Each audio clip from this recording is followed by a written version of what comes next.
Hi అండి. నమస్తే. తెలుగు నవలా శ్రోతలకు లక్ష్మి కథల ప్రపంచానికి స్వాగతం. లక్ష్మి గారు రచించిన మీరా అనే నవలను వింటున్నాం కదండి. ఈరోజు ఈ వీడియోలో మనం ఎపిసోడ్ 6 వినేద్దామండి. విజయ్కి బాగా జలుబు చేసింది. రాత్రి నుంచి ఒళ్ళు వెచ్చగా ఉంది. మీరాకి భయం వేసింది. వెళ్ళి తల్లికి చెప్పింది. ఒళ్ళు బాగా వేడిగా ఉందా అని అడిగింది ఆవిడ. అంత బాగా లేకపోయినా కొంచెం వేడిగానే ఉంది. అయినా అదోలా ఉన్నాడు, డాక్టర్ దగ్గరకు తీసుకెళ్ళనా అంది మీరా. కాంతమ్మ ఉయ్యాల దగ్గరకు వచ్చి విజయ్ వంటిపైన చేయేసి చూసింది. వేడిగా ఉంది. ఏం చెయ్యాలో తోచలేదు ఆవిడకి. డాక్టర్ దగ్గరికి తీసుకెళ్లడం ఆవిడకి ఇష్టం లేదు. ఆవిడకి ఆలోచనలు అనేక రకాలు పోయాయి. మీరా పిల్లాడిని ఎత్తుకెళ్తే అంతా ఏమి అనుమానిస్తారో.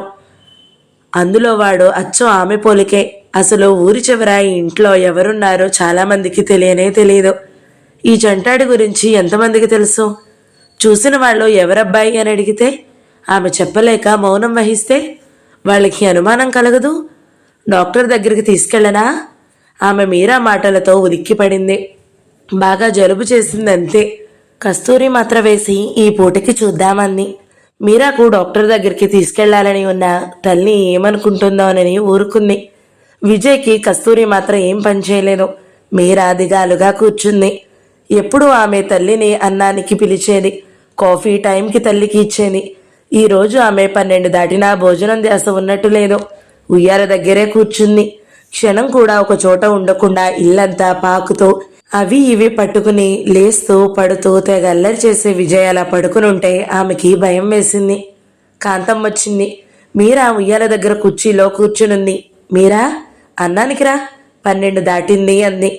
నాకు ఆకలి లేదమ్మా, నువ్వు తినేసేయి అందామె.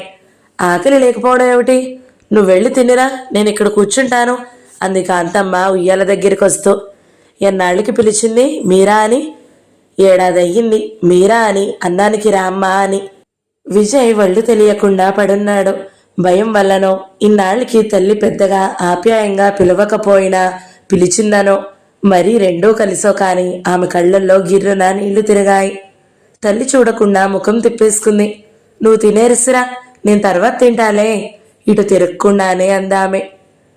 ముందు నువ్వు వెళ్ళి తినిరా, తర్వాత నేను తింటాను అందే కాంతమ్మ. మీరా తప్పనిసరిగా లేచి వెళ్ళింది.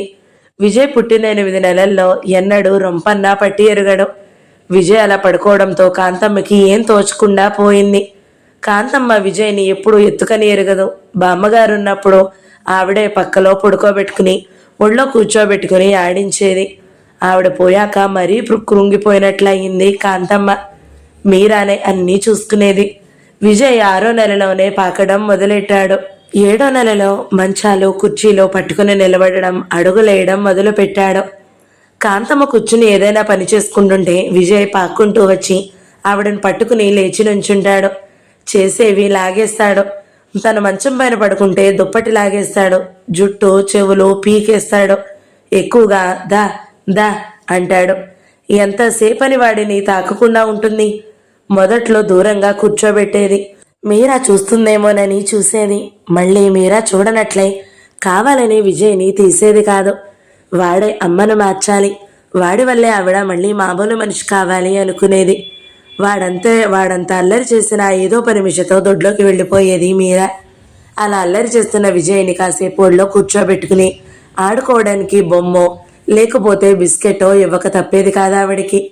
వాడి చురుకు, ఆ ముఖంలో రాజకళ ఏ జమీందారులింట్లోనో అల్లారు ముద్దుగా అపురూపంగా పెరగవలసిన బిడ్డ కాదు అనుకునేది కాంతమ్మ.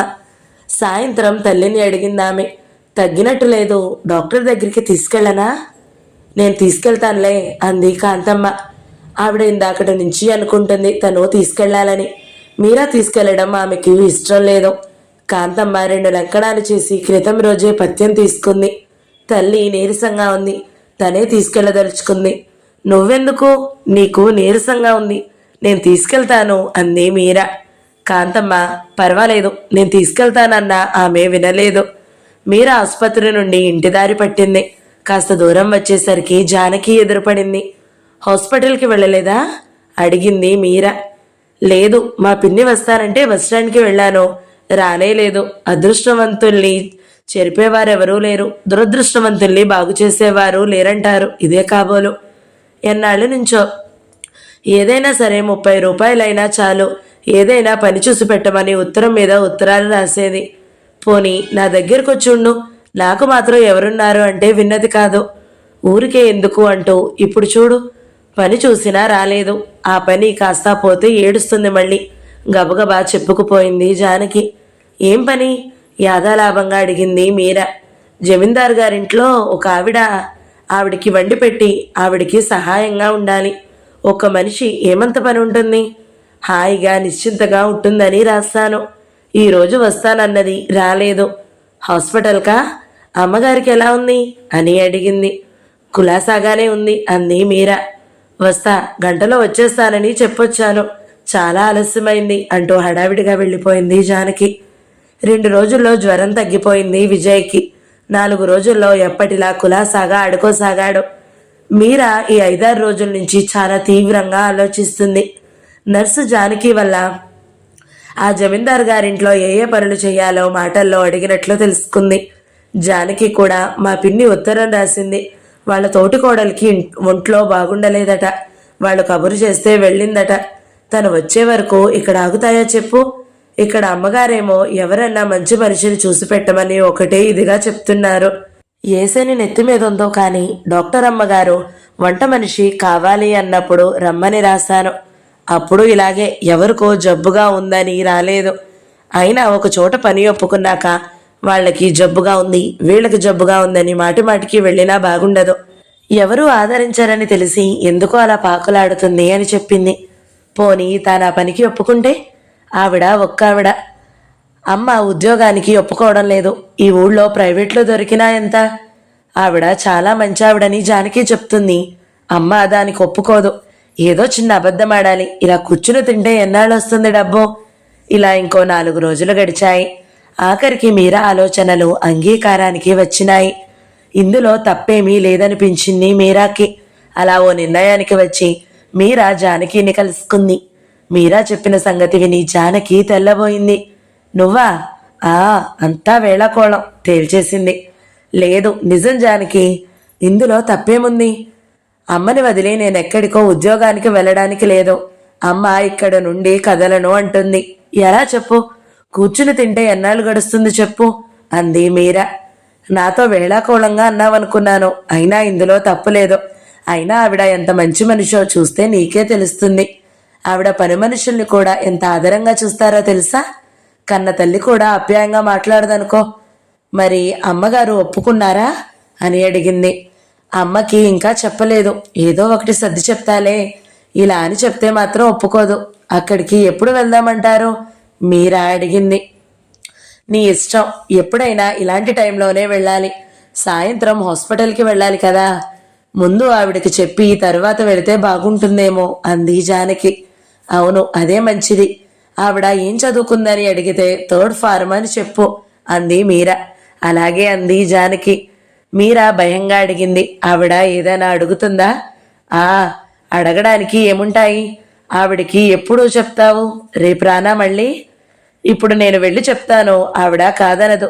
ఎవరైనా ఆవిడకి తోడు నీడలా ఉండాలి. రేపురా అంది జానకి. అసలు మీరా ఏ స్కూల్ ఫైనలో చదువుకుంది అనుకుంది జానకి. ఆవిడకి ఏదో సుస్తన్నావు. ఏం సుస్తి అని అడిగింది మీరా దారిలో. నీరసం. కొడుకులు రమ్మన్నా వెళ్ళదు. పెద్దవాళ్ళకి ఇదో పిచ్చి. సొంత ఊరు ఇల్లు అంటూ కదలరు. కాస్త కోపంగా అంది జానకి. వాళ్ళమ్మ నాన్న కూడా ఇలాగే అన్నారు. వచ్చి తన దగ్గర ఉండమంటే ఇదే ఈ ఇల్లే అని జానకి అనేసరికి మీరా గుండెలు దడదడలాయాయి. పెద్ద గేటు పైన మధ్యస్థంగా గాంధీగారి విగ్రహం. అటూ ఇటూ పెద్ద పెద్ద తెల్ల సింహాలు నోళ్లు తెరుచుకుని అచ్చం నిజం సింహాల్లాగా ముందు కోరకడానికి సిద్ధంగా ఉన్నట్టున్నాయి. గాంధీగారి విగ్రహం ఆ నవ్వు ముఖం ధైర్యం ఇస్తున్నట్టుగా ఉంది. నింపాదిగా గేటు తీసుకుని ఇద్దరు లోపలికెళ్లారు. అబ్బా, ఇంత పెద్ద ఇంట్లో ఒక్క మనిషా ఉండేది? కుక్క కానీ లేదు కదా? మీరా అటూ ఇటూ భయంగా చూసింది. ఆ పక్కనే మొక్కల దగ్గరున్న గంగును లేచి నిలబడుతూ దండాల నరసమ్మ అన్నాడు. అమ్మగారు ఏం చేస్తున్నారు అడిగింది జానకి. కూకున్నారండి, వెళ్ళండి అన్నాడు. మీరాకి గుండెదడితో పాటు కాళ్ళు కూడా వణకసాగాయి. ఆవిడ ఎలాంటిదో, ఏమంటుందో, ఎలాంటి ప్రశ్నలు వేస్తుందో తను సాహసం చేయట్లేదు కదా అనిపించింది. ముందు వరండా దాటి లోపలికి వెళితే పెద్ద హాలులో నుంచే జానకి పెద్దమ్మగారు అని పిలిచింది. ఆ వచ్చి ఆవిడ కోసం ఊపిరి బిగపట్టుకుని నిలబడింది మీరా. ఎవరు? జానకా అంటూ వచ్చిన ఆవిడని కళ్ళు వెడల్పు చేసుకుని చూడసాగింది మీరా. అమ్మగారు అంది జానకి మీరా కేసి తిరుగుతూ. నమస్కారం అండి వినయంగా 2 చేతులు జోడించింది మీరా. ఆవిడ చూడగానే సగం భయం తగ్గింది మీరాకి.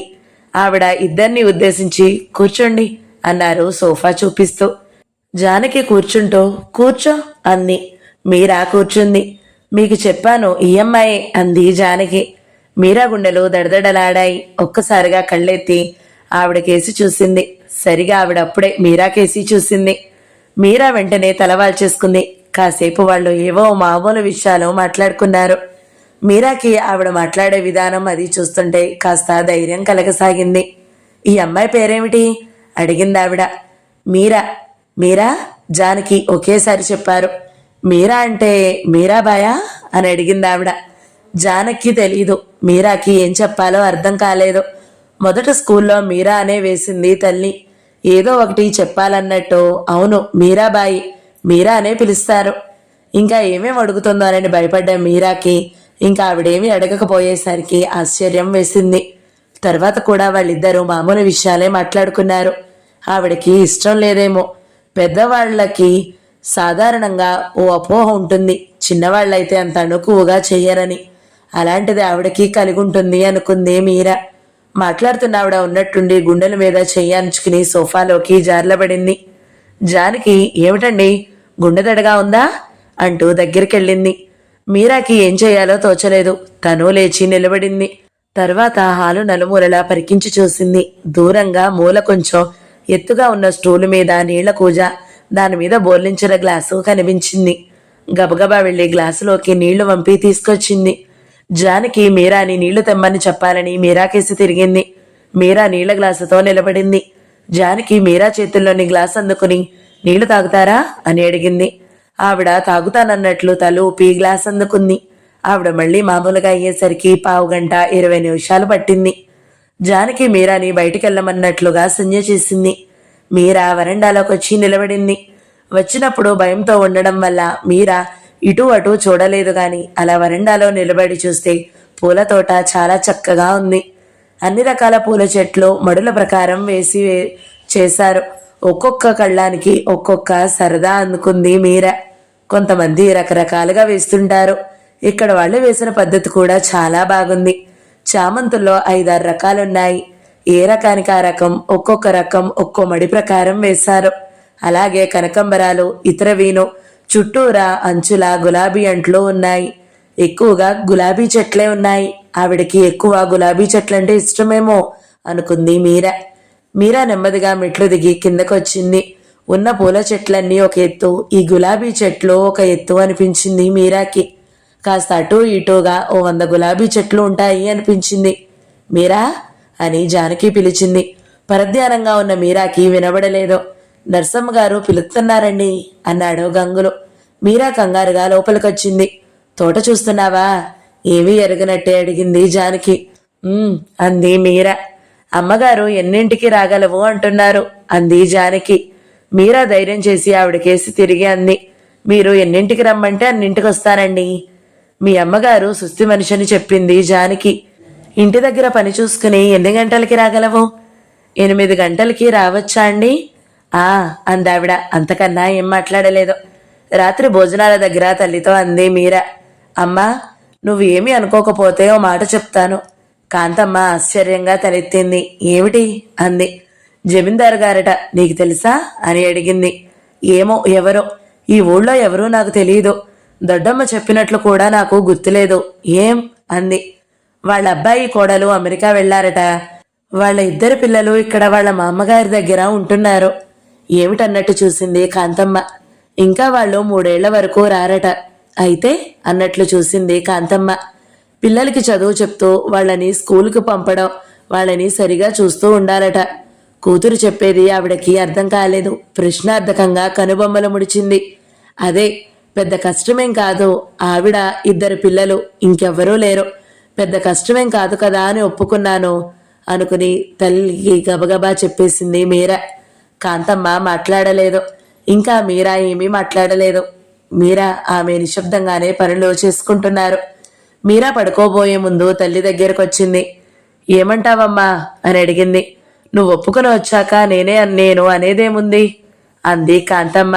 అది కోపమో నిష్ఠూరమో అర్థం కాలేదు మీరాకి. మీరా తల్లి పక్కలో కూర్చుంది. ఇందులో తప్పేముందమ్మా, ఆవిడ 2 పిల్లలు తప్ప ఎవరూ లేరు. నేను చేసే పని కూడా ఏం లేదు. పిల్లలకి జడ అది వేసి టైంకి స్కూల్ పంపడం, వాళ్ళు సరిగా చదువుకుంటున్నారో లేదో చూడడం. నేను చేసే పనంతా పిల్లల పనే. ఆవిడ పెద్దావిడ కదా, అయినా చదువు విషయాలు ఆవిడకేం తెలుస్తాయి. 80 రూపాయలు ఇస్తారు గబగబా చెప్పింది మీరా. కాంతమ్మ మాట్లాడలేదు. మళ్ళీ అంది మీరా. నువ్వేమో ఇక్కడ నుండి కదలనంటున్నావు. నిన్ను వదిలి నేను వెళ్తానా? ఇలా కూర్చుని తింటే మనకున్నది ఎన్నాళ్ళు వస్తుంది చెప్పు? ఏవైనా 5-6 ప్రైవేట్లు దొరికేంత వరకన్నా చేస్తానమ్మా. ఏమంటావు? నీ ఇష్టం, నేను చెప్పేదేముంది నిర్లిప్తంగా అందావిడ. అదేమిటమ్మా అలా అంటావు బాధగా అంది మీరా. బయటికెళ్తే నారాలు వస్తాయి, నీకేం తెలుసు? నేనన్నవన్నీ నీకు చాదస్తంగా అనిపిస్తాయి, కానీ ఎంతమందికి సమాధానం చెప్పుకోవాల్సి వస్తుంది? తల్లి ధోరణి మరో దోవ మళ్ళుతుందని మీరా గ్రహించింది. తను అమ్మ ఇలా మాట్లాడుకుని 1 ఏడాది అయింది. మన విజయ్కి జ్వరం వచ్చినప్పటి నుండి అవసరాలకైనా 2 మధ్య 4 మాటలు జరుగుతున్నాయి. పోనీ ఓ నెల చెప్పి చూస్తాను. అక్కడ నాకు ఏదైనా అవమానం జరిగితే ఎందుకు చేస్తాను? నచ్చకపోయినా మానేస్తాను అని యువతలకి వచ్చేసింది. మళ్ళా తల్లి ఏం అభ్యంతరం చెబుతుందోనని. అవును, అక్కడ తనకు నచ్చకపోతే తల్లికి ఒంట్లో బాగాలేదని మానేయొచ్చు. పోనీ నలుగురు ఉన్నారన్నా ఎవరితో ఏం మాట వస్తుందో అనుకోవడానికి ఎవరూ లేరు, ఒక్క మనిషి. ఇంతకన్నా మంచి అవకాశం ఈ ఊరిలో దొరకదు. ఇలా వంట పని చేస్తే అమ్మ ససేమిరా వల్ల కాదు అంటుంది. అయినా ఇది ఒకందుకు మంచిదే. తన ఇంట్లో లేకపోతే విజయ్ని దగ్గరకు తీసుకుంటుంది. పసిపిల్లల మీద ఎలాంటి వారికైనా అభిమానం ఉంటుంది. ఈ సందర్భంగా విజయ్ ఆవిడ అభిమానానికే పాత్రలవుతే మెల్లమెల్లగా ఆవిడే పరిస్థితికి రాజీ పడుతుంది. ఈ బెంగ వల్లేగా ఆవిడ అలా అయ్యింది. డబ్బు మాట ఎలా ఉన్నా ఈ విషయాలు దృష్టిలో పెట్టుకుంటే నయమన్నా అవుతుంది. తను అక్కడే చేరాలి అనుకుంది మీరా. మర్నాడు మీరా 7:30కే తయారైపోయింది. విజయ్కి జ్వరం వచ్చినప్పటి నుంచి కాంతమ్మ వంట చేస్తుంది. విజయ్కి నీళ్లు పోసి ఇంట్లో గిన్నెలు అవి తోమి చిన్న చిన్న పనులన్నీ మీరా చేస్తుంది. మీరా తల్లి దగ్గరికి వచ్చింది. అమ్మా, నేను వెళ్తున్నా అంది. కాంతమ్మ కొద్దిగా మెడతిప్పింది, కానీ ఏం మాట్లాడలేదు. మళ్ళీ మీరానే అంది. ఆవిడ 8ంటికి రమ్మన్నారు, కానీ ఈ రోజేగా వెళ్ళడం, తొందరగా వెళదామని. ఈసారి ఆవిడ ఏం పలకలేదు. తలుపు వేసుకో అని యువతలికి వచ్చేసింది మీరా. మీరా వెళ్లేసరికి ఎవరూ కనిపించలేదు. ఇల్లంతా నిశ్శబ్దంగా ఉంది. క్రితం రోజు కనిపించినతనో లేడో. మీరాకి ఏమని పిలవాలో తెలియదు. అలాగే హాల్లో నిలబడిపోయింది. ఒక 5 నిమిషాలు గడిచాక 12 ఏళ్ల పిల్ల పూల సజ్జతో లోపలికొచ్చింది. అమ్మగారు ఏం చేస్తున్నారు అని అడిగింది మీరా. తానం చేస్తున్నారండి అని. మీరెవరండి తిరిగడిగింది క్షణవాగి. అమ్మగారికి తెలుసులే అంది. ఆ పిల్ల లోపలికెళ్ళిపోయింది. ఇంకో 10 నిమిషాలు గడిచిపోయాయి. మీరాకి లోపలికి వెళ్ళాలి అంటే తెలియదు. ఆ అమ్మాయి తను వచ్చినట్లు ఆవిడికి చెప్పిందో లేదో. నిన్నటి అతను కనిపిస్తాడేమోనని వరండాలోకి వెళ్ళబోయింది. అంతలో వెనక నుంచే ఎంతసేపు అయిందని వచ్చి అని వినిపించడంతో మీరా వెనక్కి తిరిగింది. ఇప్పుడేనండి, 10 నిమిషాలైంది. ఏమిటో కంగారుగా అనిపించింది మీరాకి.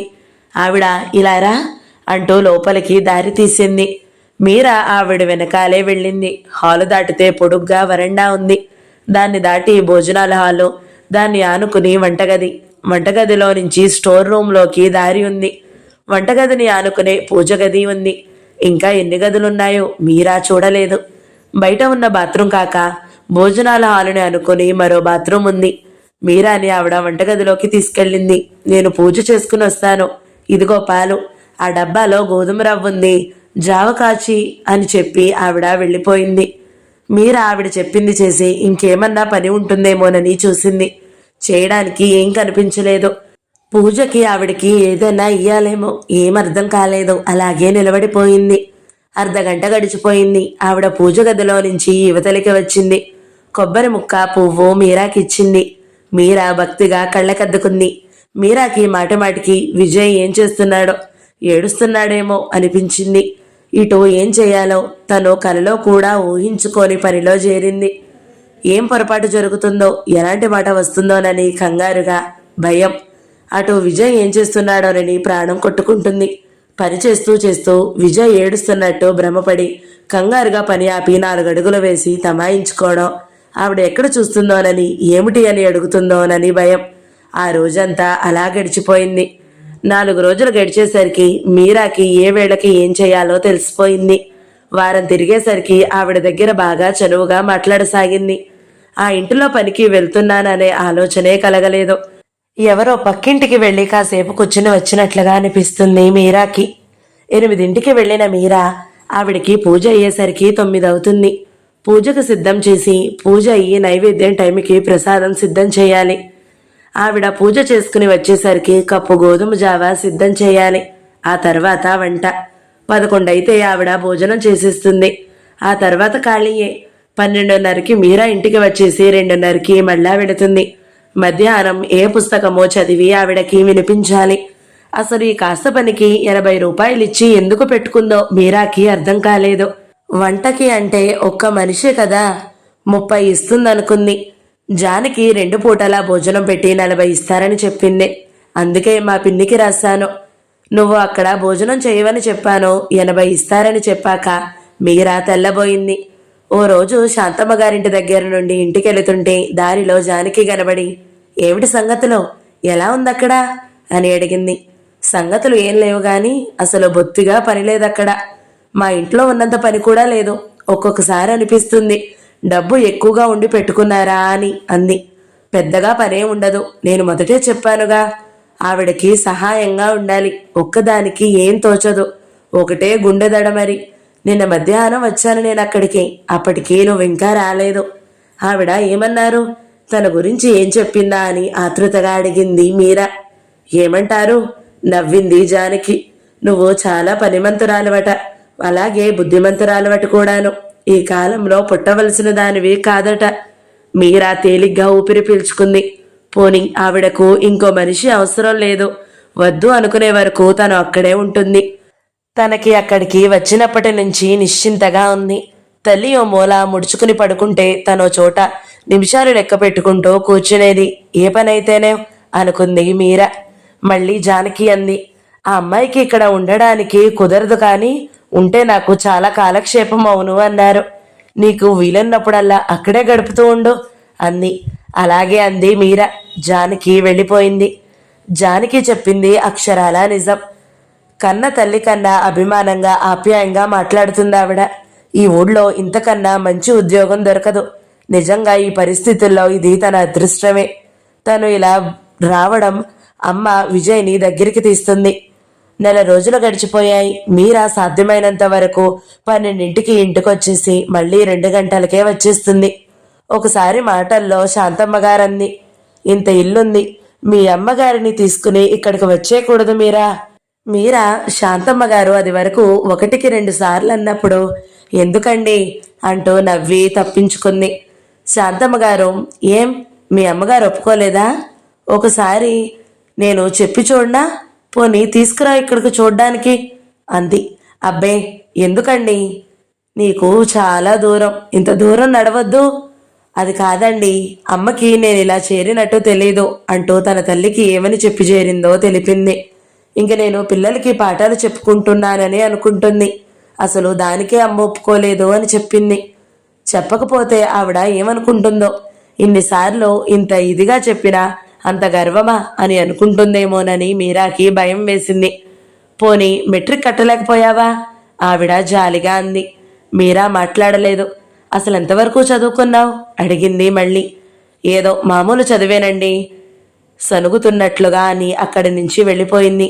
మీరాకి ఇక్కడ నిశ్చింతగా హాయిగా ఉంది. ఆఫీసుల్లో అయినా మాత్రం ఎవరి చేత చిన్న మాట పడకుండా అవుతుందా? ఇక్కడ అంత పని కూడా లేదు. జానకి చెప్పింది అక్షరాల నిజమని మాటమాటికి అనుకోసాగింది. బాచితో కూడా చెప్పింది, తల్లితో అసలు సంగతి చెప్పలేదు. 10 నెలలు నిండబోతున్న విజయ్ ఏమీ పట్టుకోకుండానే నడుస్తున్నాడు. వాడిని పట్టుకోవడం కాంతమ్మకి సాధ్యం కావడం లేదు. ఒక వస్తువు కనపడడానికి లేదు. విజయ్ కంటపడిందంటే దాని రూపం మారిపోతుంది. అబ్బబ్బా, ఏం అల్లర్రా నాయనా అంటూ కాంతమ్మ వాడిని ఉయ్యాల్లో కూలేస్తుంది. వాడు నోరంతా తెరిచి నవ్వుతాడు. అప్పుడు అనుకుంటుంది కాంతమ్మ, ఇదెక్కడి చురుకు, ఇదేమందం, ఏ ఇంట్లో ఉండవలసిన బిడ్డో. విజయ్ గురించి ఆలోచిస్తుంది. ఇదివరకులా అంటీ ముట్టనట్లు ఉండడానికి ఆవిడకి అస్సలు కుదరడం లేదు. మధ్యాహ్నం పడుకున్న విజయ్ వచ్చి జుట్టు పీక చెవులు లాగుతాడు. అప్పుడు ఉయ్యాల్లో కూలేస్తే రాగం అందుకుంటాడు. ఇంకా ఆవిడ చేసేదేమీ లేక తను పడుకోదలుచుకున్నప్పుడు తను పడుకున్న మంచం పక్కనే బొమ్మలు పడేసి విజయ్ని పక్కలో కూర్చోబెట్టుకుంటుంది. అప్పుడు వాడు గొడవ చేయడు, ఆడుకుంటూ కూర్చుంటాడు. మీరా రోజు రాగానే విజయ్ ఏడ్చాడా, అల్లరి చేశాడా అని ఆతృతగా అడుగుతుంది. వాడి అల్లరికి ఒక్కోసారి మురిసినా అదేం మీరాకి చెప్పదు. లేదు అని ఒక్క మాటలో తేల్చేస్తుంది తల్లి. ఏమైనా గాజు గ్లాసులు పగలగొడితే మీరా ఇక్కడ గ్లాస్ ఏదమ్మా అని అడిగినప్పుడు కింద పడేశాడు, పగిలిపోయింది అని అప్పుడు చెబుతుంది. మీరా ఇంటికి రాగారే విజయ్ ఆ అంటూ పరుగులేస్తూ 2 చేతులు చాచి గబగబా వస్తాడు. ఆమె వాడిని గట్టిగా హత్తుకుని వాడిని వదిలి ఇంతసేపు ఎలా ఉన్నారా అనుకుంటుంది. కాంతమ్మ పని ఉన్నట్లు అక్కడ నుంచి వెళ్ళిపోతుంది. అలాంటప్పుడు ఆవిడకి మీరా జీవితం ఇలాగే గడిచిపోతుందనే సత్యం అప్పుడే తెలిసినట్లు భయపడుతుంది. పొద్దున్నప్పుడు కూడా విజయ్ పని కాకుండా కాళ్ళకి అడ్డం పడుతూ ఉంటాడు. తను వెళ్ళాక తల్లికి ఎలాగా తప్పదు. తను ఇంట్లో ఉండగా కూడా తల్లిని ఇబ్బంది పెట్టడం ఎందుకని ఆమె విజయ్ని ఎత్తుకునైనా సరే వంట పని మినహా ఇంట్లో పనంతా చేసేస్తుంది. విజయ్ను కూడా తను ఇంట్లో ఉన్నంతసేపు తల్లిని విసిగించకుండా చూసుకుంటుంది. రాత్రి అంతా కాంతమ్మ మూలుగుతూనే ఉంది. మీరా లేచి వచ్చి ఏమిటమ్మా మూలుగుతున్నావు అని అడిగింది. ఏం లేదు, 2-3 సార్లు అడిగినా అదే సమాధానం చెప్పింది కాంతమ్మ. ఆమె ఒళ్ళు తాకి చూసింది. రగ్గు కప్పుకున్న మూలానో ఏమో ఒళ్ళు కొద్దిగా వెచ్చగా అనిపించింది. ఆమె తల్లి పక్కలోనే కూర్చుంది. ఇన్నాళ్ళైపోయినా విజయ్కి 10 నెలలు ఎడుతున్నా అమ్మ ఇంకా తనతో సరిగా మాట్లాడదు. తన సంగతే చెప్పదు. నిట్టొచ్చింది. ఇంకా ఎప్పటికీ ఇంతేనా? తన గురించి బెంగతో జీవితం వెళ్ళబుచ్చుతుందా? మీరా కళ్ళల్లో గిర్రున నీళ్లు తిరిగాయి. 8 గంటలకల్లా మీరా వంట కూడా చేసేసింది. తల్లి దగ్గరికి వచ్చి అంది, అమ్మగారితో చెప్పి నేను తొందరగా వచ్చేస్తానమ్మా, వచ్చేప్పుడు నీకు మందు తీసుకొస్తాను. కాంతమ్మ మాట్లాడలేదు. ఆమె మళ్ళీ చెప్పింది. అంది కాంతమ్మ. మరి నేను వెళ్ళిరానా అంది. మళ్ళీ అంది. డాక్టర్ గారికి ఏం చెప్పమంటావు అని అడిగింది ఆమె. నాకేం అక్కర్లేదు, నాకేం లేదు అంది కాంతమ్మ. మీరా యువతలకు వచ్చేసింది. ఆవిడ అలా అందంటే ఇక చెప్పదు. తల్లిని తలుపు వేసుకోమని చెప్పి యువతలకి వచ్చేసింది. ఇక్కడికి వచ్చేసరికి కాంతమ్మ గారు పడుకుంది. గుండెదడొచ్చిందా అనుకుంది మీరా. ఏమా పడుకున్నారు అని మంచం దగ్గరగా వస్తూ అడిగింది. మామూలేనమ్మా, కూర్చో అందావిడ. మీరా స్టూల్ దగ్గరగా లాక్కుని కూర్చుంది. డాక్టర్ గారికి కబురు చేయమంటారా అంది. రాత్రి డాక్టర్ వచ్చింది. రాత్రి నుంచి ఇలా ఉన్నారా అని అడిగింది. ఆవిడకి ఎప్పుడు మనిషి దగ్గర ఉండడం ఇందుకే కావాలు. మీరాకి కుదరదు. ఆమెకి నొప్పొచ్చిన క్రితం రోజు సాయంత్రం మీరా తొందరగా కూడా వెళ్ళింది. అదే ఆవిడతో అంది, నిన్న తొందరగా ఇంటికి వెళ్ళిపోయాను. నేనే వెళ్ళమన్నాను కదమ్మా. రాత్రి 8 తర్వాత గుడ్డదడొచ్చింది. గంగులు వెళ్ళి డాక్టర్ని తీసుకొచ్చాడు. అప్పి అర్ధరాత్రి వరకు మేల్కొనే ఉంది. అప్పి గంగులు కూతురు. అది అక్కడే తిని అక్కడే ఉంటుంది. అబ్బాయి వచ్చేసరికి నేను ఇలా ఉంటే బాధపడతాడు. నేను మందు సరిగా తీసుకోలేదు అనుకుంటాడు. ఎల్లుండి చిన్నబాబు వస్తున్నాడు. ఈరోజు రేపు విశ్రాంతి తీసుకోండి, తగ్గిపోతుంది అందామె. విశ్రాంతి కాక నేను చేసే పనేముంది? ఇక నాకు చేతనయ్యే పనేముంది? ఇంకా 15 రోజుల్లో అమ్మాయిని పురిటికి తీసుకురావాలి. నాకు పని ఉంటేనే హాయిగా ఉంటుందండి. అసలు ఇక్కడ పనే లేదు. మా ఇంట్లో ఉన్నంత పని కూడా లేదు అంది వెంటనే. అమ్మగారికి మెల్లగా నచ్చజెప్పి ఇక్కడికి వచ్చేయమంటే రావు కదా మీరా అంది. ఆమె మాట్లాడలేదు. ఇక ఆవిడకి అలా ఉంటే తన తల్లికి ఒంట్లో బాగాలేదని వెళ్ళిపోతే ఏం బాగుంటుంది? 1 గంటకు కానీ మీరాకి ఇంటికి రావడానికి కుదరలేదు. శాంతమ్మ గారు భోజనం చేయమని ఎన్నోసార్లు చెప్పింది. లేదండి, అమ్మ నా కోసం కూర్చుంటుంది అంది ఒంట్లో బాగుండలేదు అని చెప్పలేక. గంగుల చేత కబురు చేస్తాను, ఉండిపో మీరా, సాయంత్రం బెందలకడే వెళ్దో గాని అందావిడ. ఎందుకండి, గంటలో వచ్చేస్తాను. గంటలో అటు ఇటు ఏం తిరుగుతావు మీరా, భోజనం చేసేయి, గుడి దగ్గర అన్నావు కదూ, గంగుల్ని పంపుతాను. శాంతమ్మ గారికి నింపాదిగా నచ్చజెప్పి ఇంటికొచ్చేసింది. అప్పటికి హాస్పిటల్ మూసేస్తారు, సాయంత్రం తీసుకురావచ్చని వచ్చేసింది. మీరా ఎపిసోడ్ 6 సమాప్తం. ఈ వీడియో మీకు నచ్చినట్లయితే లైక్ చేయండి, షేర్ చేయండి, మంచి కామెంట్ పెట్టండి. ఎవరైనా మొదటిసారి మన ఛానల్ని చూస్తున్నట్లయితే సబ్స్క్రైబ్ చేసుకోండి. Thank you so much for watching. నమస్తే.